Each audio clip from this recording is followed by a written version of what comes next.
It's not that the mechanic or the accountant is a better person. It's just that the mechanic specializes in fixing a car, and accountant specializes in taxes. The challenge is everybody understands if you want to learn to be a pianist, you'd ask someone that's a pianist. If you want to learn to play soccer, you want to learn modeling, you're going to talk to some of the people in this room that have been in that industry for decades and become successful in that industry. The challenge that most people have is if I were to ask you who you're asking for financial advice, the most often answers I get from most people is myself or my family. And there's nothing wrong with that if and only if your family and yourself are at the financial level that you want to be at. But someone can't teach you to do something that they haven't done. So doing anything that's going to be out of the box is going to be difficult, but you need to be willing to listen to people that are going to have the results that you want ultimately. What field are you pursuing, my hat friends? Computers. Okay. So one of the worst things to do is to listen to anybody's advice that hasn't been successful in that industry. So being 18, I mean, first off, nobody believes you. I still look like I'm 18, you know. So I literally can show you a picture. I still look like I'm 18. There's really no difference. I still get carded when I try to buy, you know, I bought a keg for a big party I was throwing in my house for 150 people, and they carded me for the keg that I was buying. You have a baby face. I know, I do. But starting something young, you have people that are further along that think that years equates expertise, and sometimes it does, but very often years doesn't mean that you've done more, it just means you've lived longer. Again, it depends on the results that you've created. It doesn't make anybody better or worse. Difficulties in being 18. What else? The biggest thing I can say is you need to pursue something that you're passionate about, and you need to be willing to take advice from people who've already accomplished what you want. Everybody's got an opinion. How many people have friends and family that are divorced and unhappy in their marriage? When you talk about a relationship, do those people give you advice? If they give it to you, it's your choice whether you're going to listen to it or not. The guy or the woman that got divorced twice, I'm not better than them, and they're not worse than me because I'm more proud of my marriage. It's been much more difficult to build than my multi-million-dollar company, and it's much more rewarding, quite honestly. So I'm not judging, but I'm not interested in somebody's advice that's been divorced twice and is miserable with their current significant other. I'm interested in talking to somebody that's happy with who they are. Yes? So I have a question for you. Sure. You said that if an individual comes from a family that's surrounded by them is much more corrupt, whether it's Sure. a broken family, drug addicts.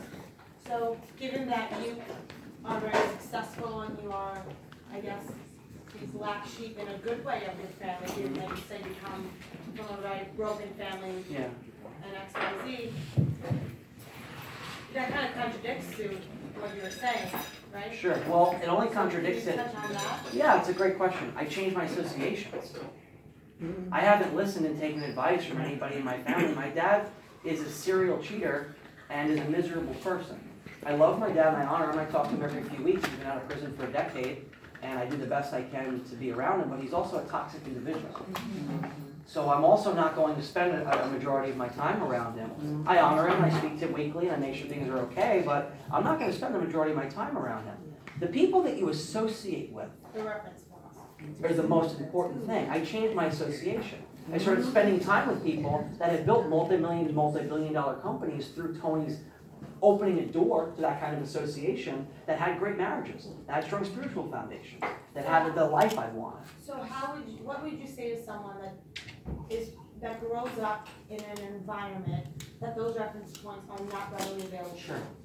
If I were to be a 10-year-old girl that lived in the boondocks, Sure. a broken family, and I know nothing else than what a corrupt family is, granted, corrupt family can be really different things to many Sure. different people, what piece of advice would you give me to be able to select my reference points appropriately and also convince them or be able to scout those people to be able to help them? Because not everyone, A, in today's world is willing to help another person, Sure. and B, also, it's difficult to kind of convey yourself and say that you want to be pulled out of them, because to them, it could just be, I'm like giving a handout and they're going to pull my hand, but then I'm gonna resort back to what I know is.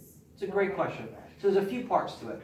First off, my question would be to you, how many of these types of people have you already actually reached out to consistently to ask that question? You personally. Well, I mean, Have you ever reached out to someone of that caliber? Okay, how many times? I am very selective with my reference points, yes. Okay. But I was also very fortunate to grow up in Great. unique family, I should Great, say. okay.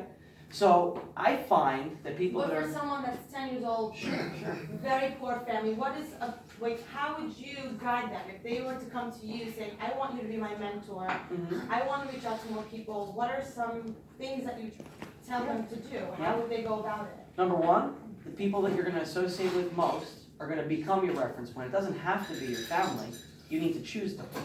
And you need to choose them based on ultimately what you want to accomplish. Because there is no right. My life isn't right. My life is the life that I'm choosing to live based on my values and my desires. I'm not right, I'm not better. Someone might say, hey, my goal is I wanna have a multi-billion-dollar financial firm. If that's going to produce the life that they ultimately want, and they're being honest with themselves, that that's what they need and that's what they want, that's right for them. But you need to find people that fit that mold that you're looking for. You gotta search them out. Second thing is you need to start reading books. The input you're putting into your mind, for most people, is mostly toxic. And it's non-curated.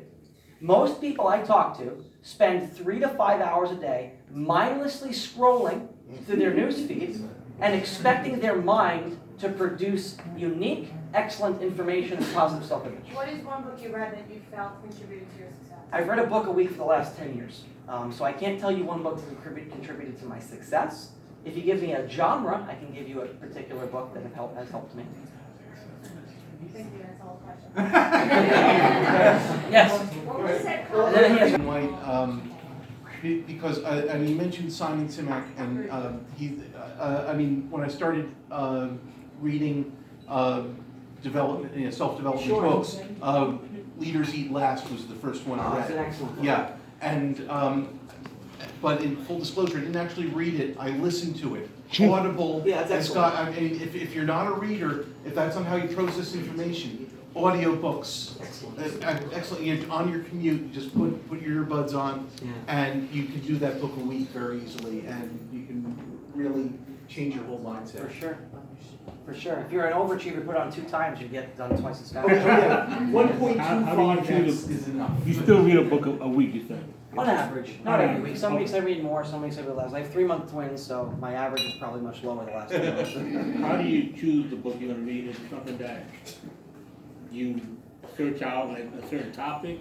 Or is it something you, I won't say read for read's sake, That's a good but I mean, you know. That's like asking what's the right diet. Right. Anyone you follow. Oh, I see what you're saying.